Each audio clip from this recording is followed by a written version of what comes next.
Hello students, welcome to Mansi Law classes and I am advocate Mansi Mittal.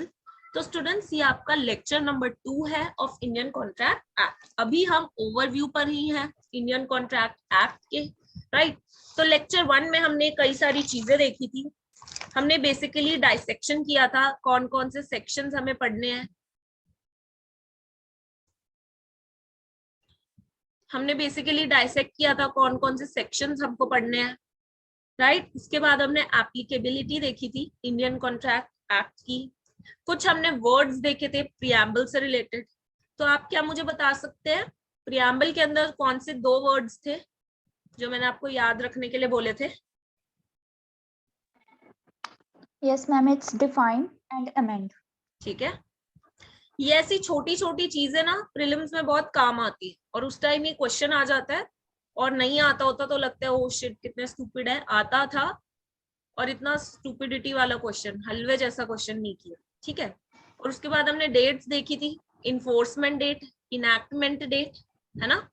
Enforcement date और enactment date बताइए जल्दी से क्या है? Ma'am, the date of enactment is 25th April 1872. Ma'am, date of enactment. ठीक है। And the date of enforcement is, yes, ma'am, the date of enforcement is 1st September 1872. 1 सितंबर 1872। तो ये इन्फोर्समेंट डेट जो है किस एक्ट से मिलती है? Ma'am, Indian evidence act. ठीक है, तो ये सारी चीजें हमने लास्ट लेक्चर में कवर की थी। और उसके बाद मैंने आपको एसेंशियल्स भी बताए थे, कुछ एसेंशियल्स भी बताए थे मैंने आपको इंडियन कॉन्ट्रैक्ट एक्ट के। मैंने आपको बताया था कि कॉन्ट्रैक्ट क्या होता है, क्या होता है कॉन्ट्रैक्ट?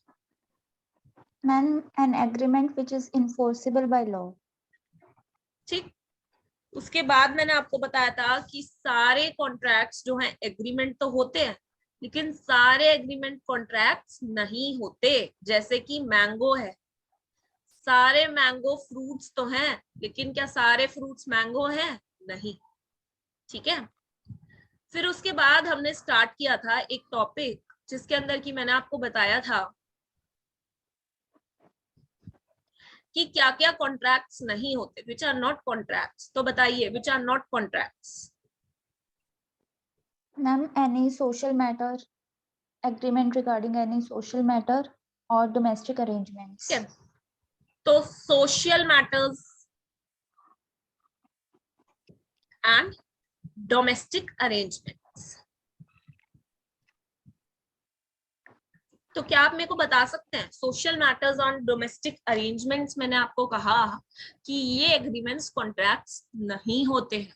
तो what do you understand by the term social matters और डोमेस्टिक अरेंजमेंट्स, और ये कॉन्ट्रैक्ट्स क्यों नहीं होते बताइए?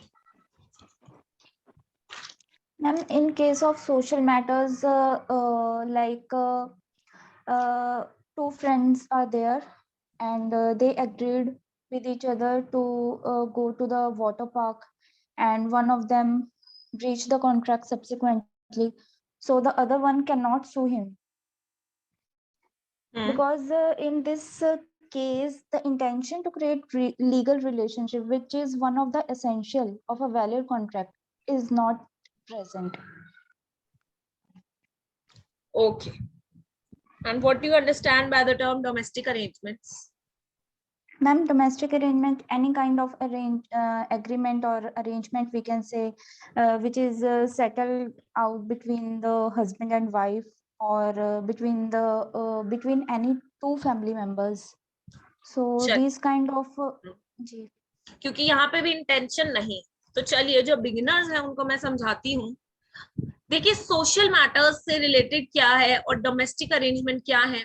सोशल मैटर्स तो ये जैसे कि आपने अपने फ्रेंड्स के साथ कोई एग्रीमेंट कर लिया कि फॉर एग्जांपल कल तो संडे है, हम ना वाटर पार्क जाएंगे। तो अगर आप वाटर पार्क पहुंच गए और आपके फ्रेंड नहीं आए वहां पे, तो क्या आप उनको स्यू कर देंगे कोर्ट में? नहीं कर सकते आप, क्योंकि वहां intention to create legal obligation नहीं था, ठीक है। ऐसे तो फ्लड आ जाएगा कोर्ट में, अगर ऐसे सोशल मैटर्स जो है कॉन्ट्रैक्ट्स हो गए तो फ्लड आ जाएगा कोर्ट में। ऐसे ही डोमेस्टिक अरेंजमेंट्स हैं, जो भी हस्बैंड वाइफ के बीच में प्रोमिसेस होते हैं वो उनके डोमेस्टिक अरेंजमेंट्स हैं, दे आर नॉट कॉन्ट्रैक्ट्स। क्योंकि अगर उन्हें कॉन्ट्रैक्ट्स मान लिया तो फिर से यही बात होगी, फ्लड आ जाएगा कोर्ट्स में। क्योंकि डे टू डे लाइफ में जो हस्बैंड है, डोमेस्टिक रिलेशन कितने प्रोमिसेस होते हैं। फॉर एग्जाम्पल, कोई हस्बैंड ने अपनी वाइफ से प्रॉमिस किया कि मैं तुम्हें रिंग लेकर दूंगा, बट नहीं लेकर दिया, तो क्या वाइफ अपने हस्बैंड को कोर्ट में स्यू कर देगी? डोमेस्टिक अरेंजमेंट्स, ठीक है, कॉन्ट्रैक्ट्स नहीं है, ठीक। दूसरी बात, डोमेस्टिक अरेंजमेंट्स का एक लैंडमार्क केस है, बता सकते हैं इसके बारे में मुझे? What are the facts of this case?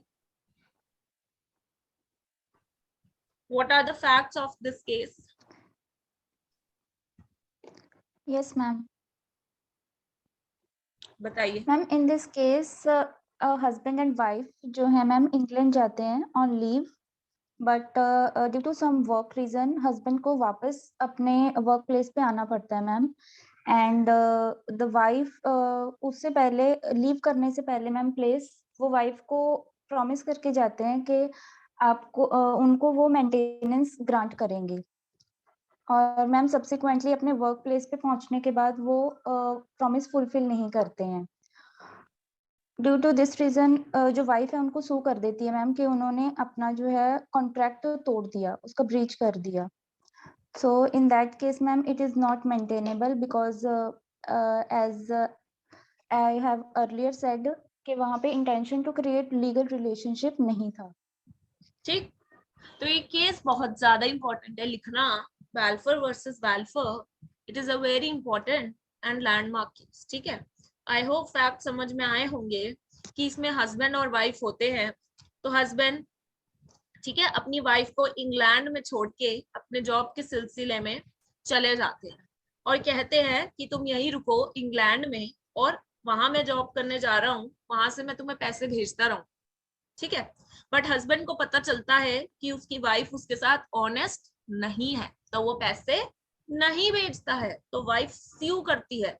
But यहाँ में तो क्योंकि यहाँ पे डोमेस्टिक अरेंजमेंट था, प्रोमिसेस हुए थे हस्बैंड वाइफ पे, तो क्या ये कॉन्ट्रैक्ट है? फिर नहीं है कॉन्ट्रैक्ट, क्योंकि यहाँ पे इंटेंशन तो थी ही नहीं, ठीक है।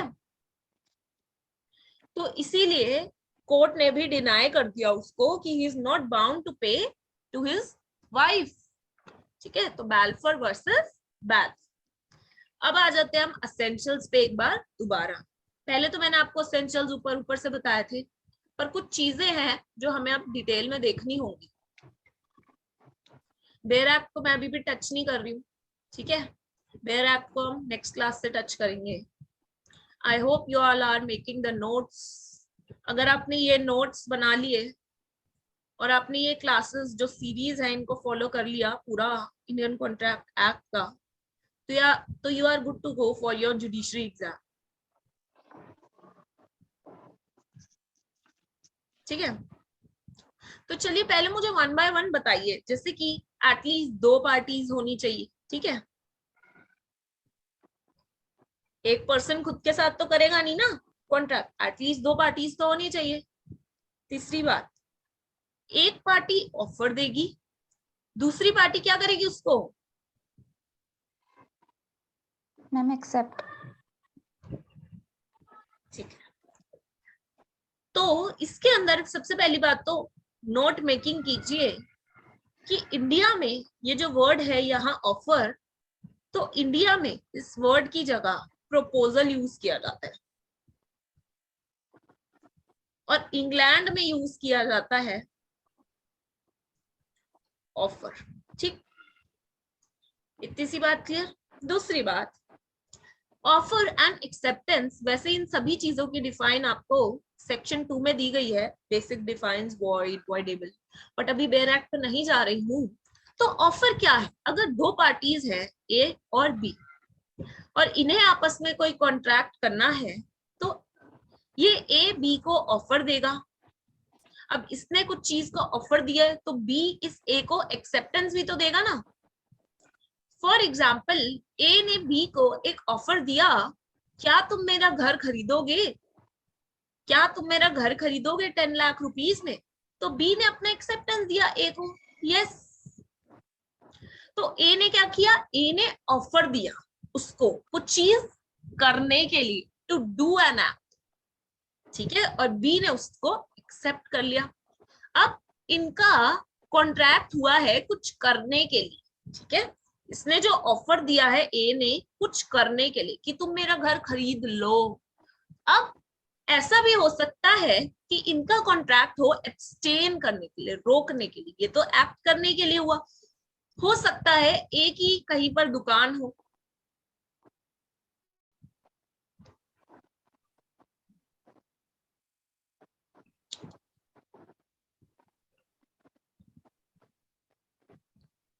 ठीक है, हो सकता है ए की कहीं पर शॉप हो और उसी के बराबर में बी एक शॉप खोल रहा हो, तो ए को लॉस होगा ना। तो ए ने क्या किया, बी को एक ऑफर दिया कि भाई तुम यहाँ पे अपनी शॉप मत खोलो, कहीं और खोल लेना, इसके लिए मैं तुम्हें 1 लाख रुपीस देता हूं। तो ये क्या, एब्सटेन करने के लिए ऑफर दिया बी को, कुछ काम ना करने के लिए। तो कुछ करने के लिए या कुछ ना करने के लिए, दोनों चीजों के लिए ऑफर दिया जा सकता है। जैसे हमने पहला वाला एग्जांपल दिया कि ए उसको ऑफर दे रहा था कुछ करने के लिए कि तुम मेरा घर खरीद लो, लेकिन इस वाले एग्जांपल में ए बी को ऑफर दे रहा है कुछ ना करने के लिए कि तुम यहाँ पर शॉप ना खोलो, कहीं और खोलो, ठीक है। तो एब्सटेन करने के लिए या कोई एक्ट करने के लिए, दोनों चीजों के लिए ही ऑफर दिया जा सकता है, ठीक है।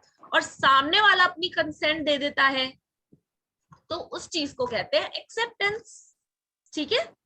इतनी सी बात क्लियर? Yes ma'am. दूसरी बात, ये जो ऑफर एंड एक्सेप्टेंस है स्टूडेंट्स, इसके बारे में हम काफी डिटेल में देखेंगे।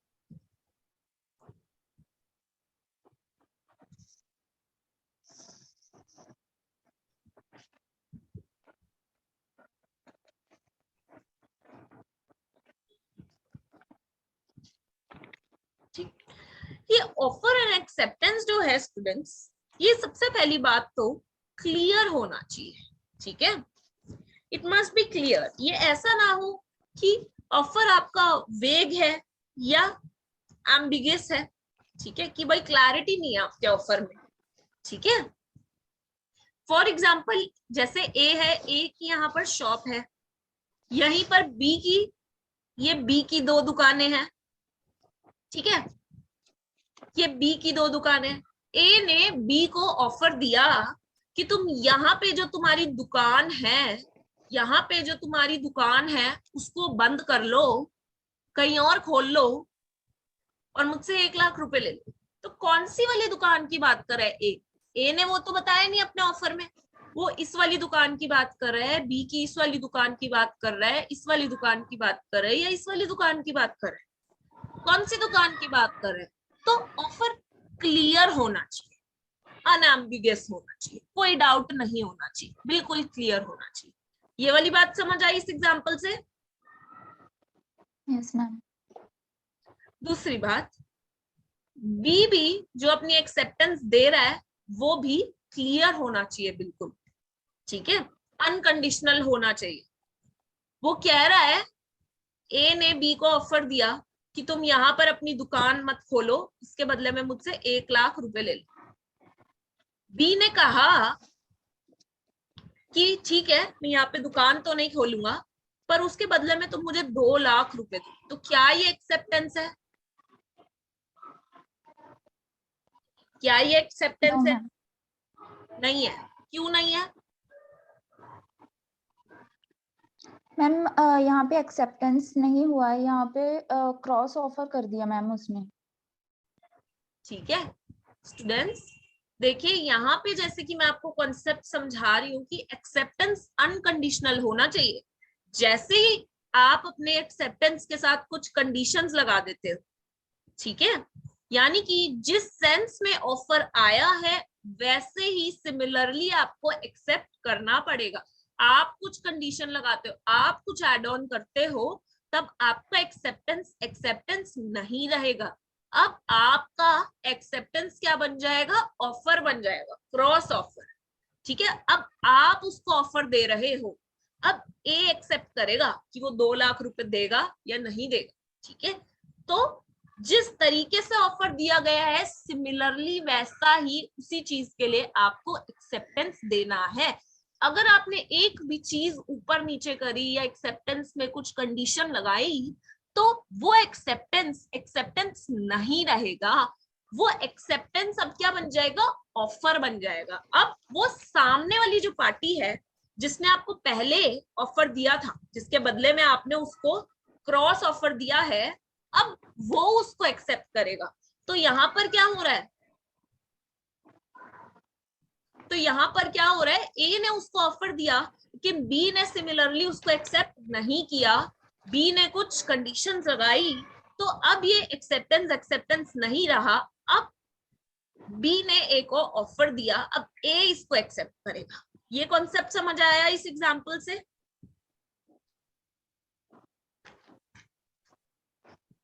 इतना समझ आया? Yes ma'am. दूसरी बात, ठीक है, तो ये आप नोट्स लिख लीजिए ऑफर एंड एक्सेप्टेंस के नीचे कि offer and acceptance must be clear, it must not be vague and ambiguous, ठीक है।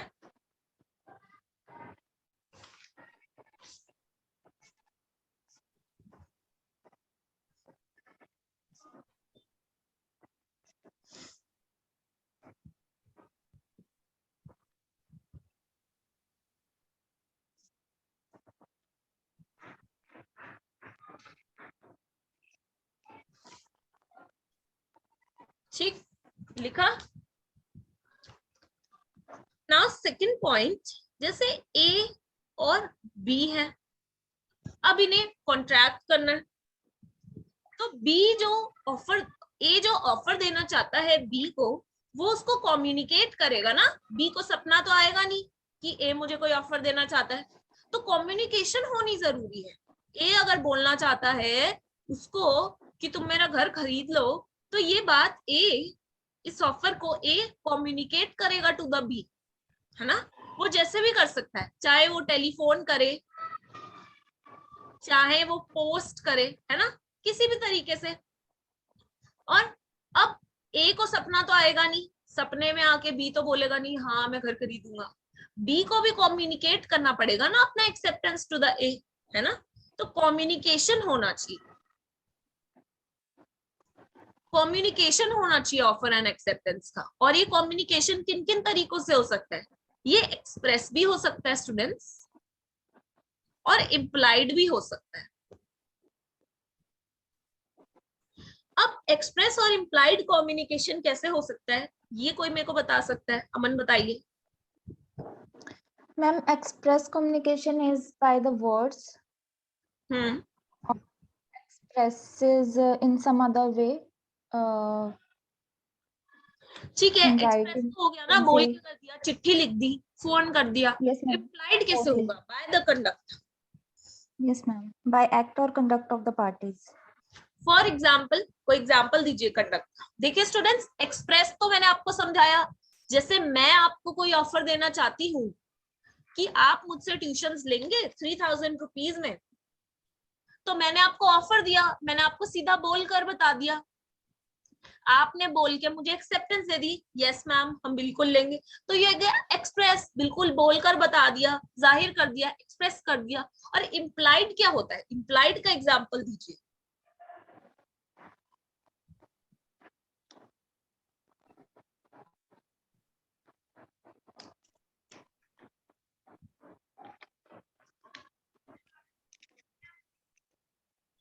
हाँ जी, इम्प्लाइड का एग्जाम्पल दीजिए। देखिए इम्प्लाइड है बाय द कंडक्ट, ठीक है। फॉर एग्जाम्पल,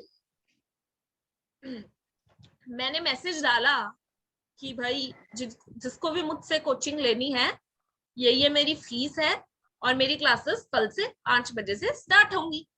तो कुछ स्टूडेंट्स ने अपनी एक्सेप्टेंस मेरे को लिख के भेजी, yes ma'am I am coming, तो उनका एक्सेप्टेंस क्या हो गया, express.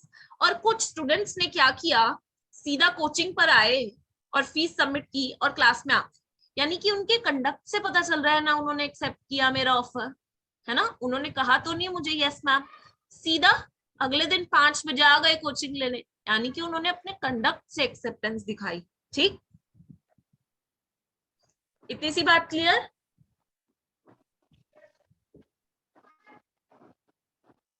Am I audible to you? Yes, ma'am. Okay, clear है ये एग्जाम्पल? Yes, ma'am. ठीक है, अब देखिए ऑफर की अगर हम बात करें, ऑफर की हम अगर बात करें तो ऑफर कई तरीकों से हो सकता है। एक होता है जनरल ऑफर।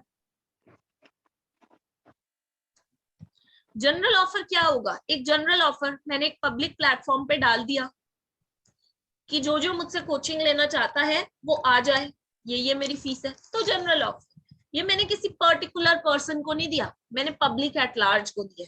ठीक है, जो भी आएगा फीस सबमिट करेगा, यानी कि पता चल जाएगा उन्होंने मेरा ऑफर एक्सेप्ट कर लिया है ना। तो जनरल ऑफर। और स्पेसिफिक ऑफर भी होता है। स्पेसिफिक ऑफर क्या? जैसे नेहा है, आप है, और आपको मैं कह रही हूँ पर्टिकुलरली, नेहा अगर आप मुझसे कोचिंग लेना चाहें तो ले सकते हैं, तो ये क्या है? स्पेसिफिक ऑफर, क्योंकि मैं इसको एक पर्टिकुलर पर्सन को दे रही हूँ। ठीक है, अब देखिए और डिटेल में हम थोड़ा सा करते हैं जनरल ऑफर को। जनरल ऑफर तो मैंने आपको बताया पब्लिक एट लार्ज, जैसे कि लैंडमार्क कुछ केसेस हैं इसके अंदर, उसको भी आप लिख लीजिए। क्या लैंडमार्क केसेस हैं बताइए, कौन कौन से लैंडमार्क केसेस आ जाते हैं इसके अंदर?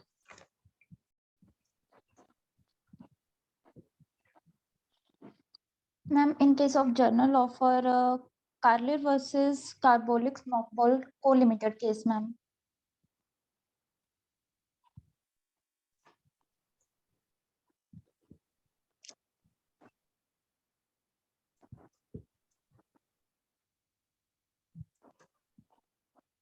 ओके, एंड कोई एक और केस जो लैंडमार्क केस हो इसके अंदर, जनरल ऑफर के अंदर?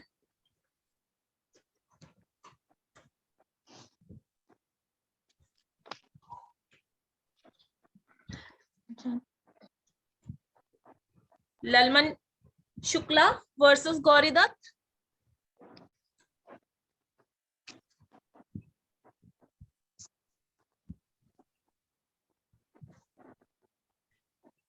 देखिए दो केसेस हम इसके अंदर देख सकते हैं, कौन कौन से?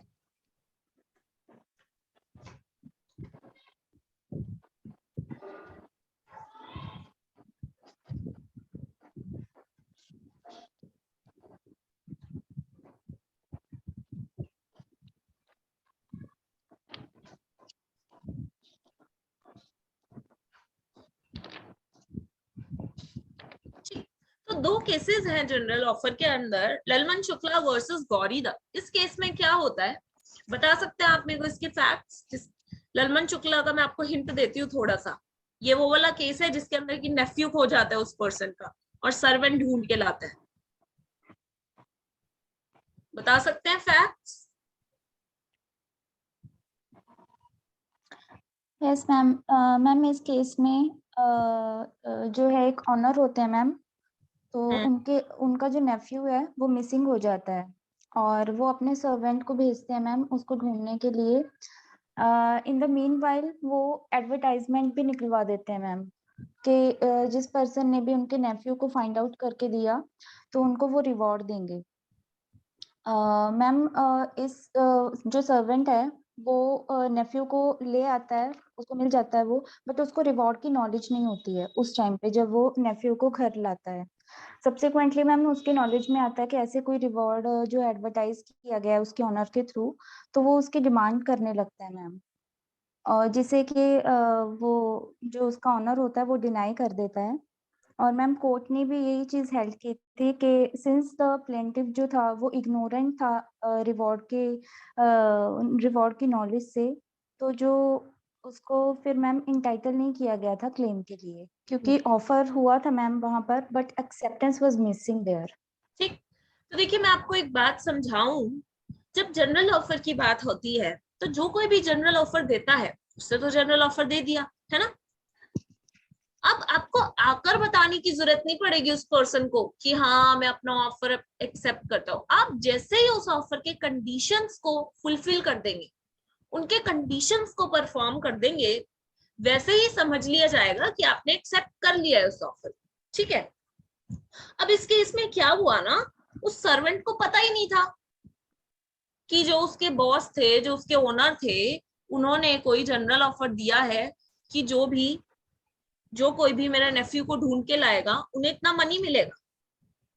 उसको तो पता ही नहीं था। अब पता नहीं था तो वो उस जनरल ऑफर के कंडीशंस को भी कैसे एक्सेप्ट करेगा, और जब कंडीशंस ही नहीं एक्सेप्ट किए तो उसे रिवॉर्ड भी किस चीज का मिलेगा, नहीं मिलना चाहिए। तो यही बात हेल्ड हुई। ठीक है। तो जो कोई भी जनरल ऑफर की कंडीशंस को एक्सेप्ट करेगा तो समझा जाएगा कि उसने एक्सेप्ट किया था ऑफर। ठीक है। यही बात जब हम अगला केस पढ़ेंगे, Carlill versus carbolic smoke ball company, तब आपको समझ आ जाएगा। देखिए अभी में हम ओवरव्यू कर रहे हैं, अगर आपको अभी नहीं समझ आया है, थोड़ा बहुत केस समझ आया है तो चिंता मत करो, जब हम डिटेल में करेंगे इन सब चीजों को, वन बाय वन टॉपिक्स को, तब आपको सारी चीजें डिटेल में बहुत अच्छे से समझ में आ जाएगी। Carlill versus carbolic smoke ball company में यही हुआ कि जनरल ऑफर दिया गया, लेडी ने उस ऑफर की कंडीशंस को एक्सेप्ट किया, वैसे ही परफॉर्म किया। ठीक है। तो यानी कि उसने अपनी एक्सेप्टेंस दी, नाउ कॉन्ट्रैक्ट फॉर्म हो गया। ठीक है। लाइबिलिटी क्रिएट हो जाती है यहाँ पे। तो क्या आप मेरे को Carlill versus carbolic smoke ball company के फैक्ट्स बता सकते हैं? बहुत सिंपल फैक्ट्स हैं। Yes ma'am. मैम एक कंपनी थी, जिस टाइम पे मैम ये केस हुआ था, उस समय पे वहाँ जैसे मैम पेंडेमिक अभी कोविड का चल रहा है, तो उस टाइम पे मैम इन्फ्लुएंजा नाम का एक वायरस था, जिसकी वजह से पेंडेमिक हो गया था उस सिचुएशन में। तो एक जनरल ऑफर निकाला गया मैम एक कंपनी की तरफ से, और उस ऑफर में ये था मैम कि जो मेडिसिन उन्होंने बताई थी कि अगर आप ये एंटीडोट ले लेते हैं और as per the direction given by the company, तो आप इस इन्फ्लुएंजा से पहले ही स्टेज पे बच जाएंगे, आप अगर इसको प्रिकॉशन लेकर चलते हैं तो मैम एक लेडी ने, this was a journal offer ma'am, और एक लेडी एडवर्टीजमेंट ने आई। ये चीज, ठीक है। यस मैम, कंपनी ने एडवर्टीजमेंट दी थी कि ये हमारी दवाइयां हैं, इन दवाइयों को जो कोई भी खाएगा उसको इन्फ्लुएंजा नहीं होगा, और अगर इन्फ्लुएंजा हो गया तो क्या होगा, हम क्या देंगे उसको, मैम कंपनसेशन, है ना, मनी में देंगे कंपनसेशन।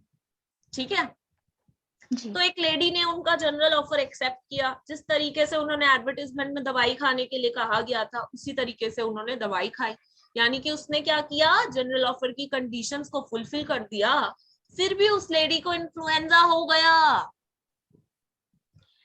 तो यानी कि कंपनी ने जनरल ऑफर दिया, लेडी ने उसके कंडीशंस को फुलफिल करके अपनी एक्सेप्टेंस दे दी, यानी कि यहाँ कॉन्ट्रैक्ट फॉर्म हो गया।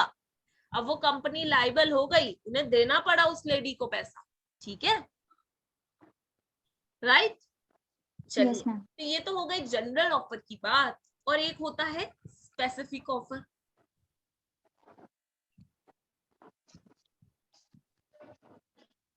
जो कि हम किसी पर्टिकुलर पर्सन को करते हैं। इसमें कुछ ज्यादा समझने वाला है नहीं, इसका मैं एग्जांपल दे चुकी हूँ आपको, है ना, दोनों समझा चुकी ना, जनरल और स्पेसिफिक ऑफर। Yes ma'am. उसके बाद आ जाता है काउंटर ऑफर। काउंटर ऑफर क्या, जो मैंने अभी आपको समझाया था कि ए ने बी से कहा कि तुम क्या मेरा घर खरीदोगे 10 लाख में। अब बी ने कहा घर तो मैं खरीद लूंगा लेकिन 10 में नहीं 8 लाख में खरीदूंगा। तो बी ने ए को एक्सेप्टेंस नहीं दिया। अब बी का ये जो चीज है ना, ये क्या बन गया, काउंटर ऑफर। ठीक है। तो ये काउंटर ऑफर हो गया। फिर आता है क्रॉस ऑफर। क्रॉस ऑफर क्या है, आइडेंटिकल ऑफर, यानी कि ए और बी ने सेम टाइम पे एक दूसरे को आइडेंटिकल ऑफर्स दिए, सेम ऑफर्स दिए, तो ये क्या हो गया, क्रॉस ऑफर्स हो गया। और एक होता है स्टैंडिंग ऑफर। स्टैंडिंग ऑफर, जिसे आप कॉन्टिन्यूइंग ऑफर भी कहते हो।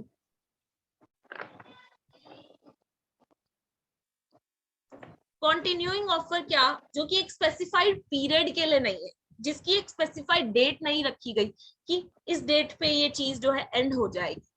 ठीक है, कॉन्टिन्यूइंग ऑफर होता है वो। जैसे कि मैंने आपको एग्जांपल दिया कि डे टू डे लाइफ से आप काफी एग्जांपल ले सकते हो इंडियन कॉन्ट्रैक्ट एक्ट में। जैसे कि मिल्क देने आते हैं हर किसी के घर में मॉर्निंग में, तो आप उसको रोज कहते हो क्या मिल्क लेने का? अरे भैया कल भी आ जाना, अरे भैया कल भी आ जाना। वो खुद आते रहते हैं रोज और आप उनसे रोज मिल्क लेते हो, तो ये कॉन्टिन्यूइंग ऑफर है, कोई स्पेसिफाइड पीरियड के लिए नहीं है। ठीक है, तो जहां कोई पीरियड ना हो, कोई स्पेसिफाइड टाइम के लिए ना हो, वो चीजें कॉन्टिन्यूइंग ऑफर होती है। अब देखिए, इस पूरे टॉपिक को समझने के बाद हमने क्या सोचा, देखा कि भाई जो ऑफर है वो तो कंडीशनल हो सकता है। कंडीशनल हो सकता है ना, कि भाई मैं आपको अपना घर बेचूंगा 5 लाख में, लेकिन शर्त यह है कि आपको मेरा गार्डन भी खरीदना पड़ेगा, जो मेरा गार्डन खरीदेगा मैं उसी को अपना घर बेचूंगा। तो ऑफर तो कंडीशनल हो सकता है, लेकिन क्या एक्सेप्टेंस कंडीशनल हो सकता है? No, acceptance ma'am. Can never be, acceptance can never be conditional. क्योंकि एक्सेप्टेंस में जैसे ही आपने कंडीशन बना लगाई, तो अब ये एक्सेप्टेंस एक्सेप्टेंस नहीं रहेगा, बल्कि ये काउंटर ऑफर बन जाएगा। अब सामने वाले को एक्सेप्टेंस देनी होगी, तो इसीलिए एक्सेप्टेंस कभी भी कंडीशनल नहीं हो सकता। ठीक है, एक्सेप्टेंस क्या होना चाहिए? एब्सोल्यूट होना चाहिए एंड अनक्वालिफाइड होना चाहिए। ये लाइन लिख लो, ये लाइन प्रीलिम्स में पूछी जाती है अलग अलग ऑप्शन देके। तो acceptance must be absolute and unqualified, right. अब देखिए, क्या मेयर साइलेंस एक्सेप्टेंस होता है?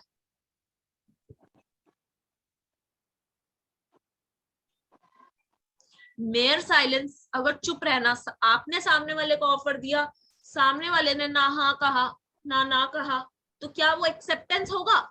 नहीं, मेयर साइलेंस एक्सेप्टेंस नहीं होता।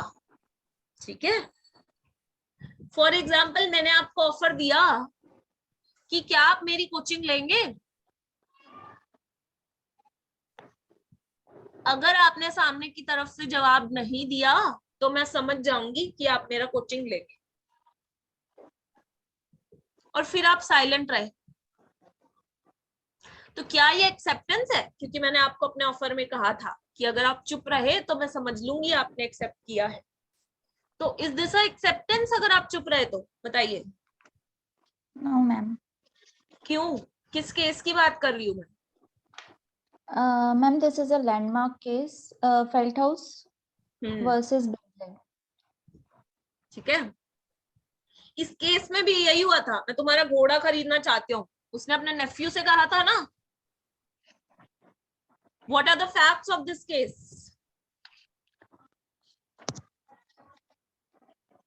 मैम, इस केस में यही था कि जो डिफेंडेंट था मैम, उसके अंकल आए थे उसके फार्म पे, और उन्होंने अपना डिजायर एक्सप्रेस किया था वहाँ पे कि उन्होंने वो हॉर्स खरीदना है पर्टिकुलर।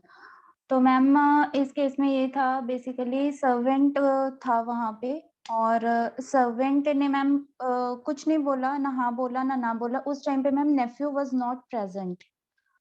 और फिर उसके बाद मैम उस घोड़े को ऑक्शन में सेल कर दिया गया। Yes ma'am. नेफ्यू को ये बात पता चला कि उसके अंकल ने कहा था कि उनको वो घोड़ा खरीदना है, तो नेफ्यू ने ये बात बोली भी कि भाई इस घोड़े को ऑक्शन में सेल मत करना, पर वो घोड़ा ऑक्शन में सेल कर दिया गया। तो उसके अंकल ने उसको स्यू किया कि मैंने इसको ऑफर दिया था इसके हॉर्स के बारे में, पर फिर वो घोड़ा ऑक्शन में सेल कर दिया गया, वो मेरा घोड़ा। तो कोर्ट ने कहा कि आपने ऑफर दिया, क्या नेफ्यू ने आपको एक्सेप्टेंस दिया? नहीं दिया। Mayor silence is not acceptance. तो उसने कहा कि ऑक्शन पे तो पर मेरे नेफ्यू ने कहा था कि मेरे चाचा को घोड़ा, इसको मत बेचना। तो कोर्ट ने कहा कि क्या उसने आपको कहा क्या आपके नेफ्यू ने बात आपको कही? नहीं कही. There is no acceptance and mere silence is not acceptance, right? So this was the case of Feldhaus versus Binley, right? Yes, ma'am. Next type is invitation to office.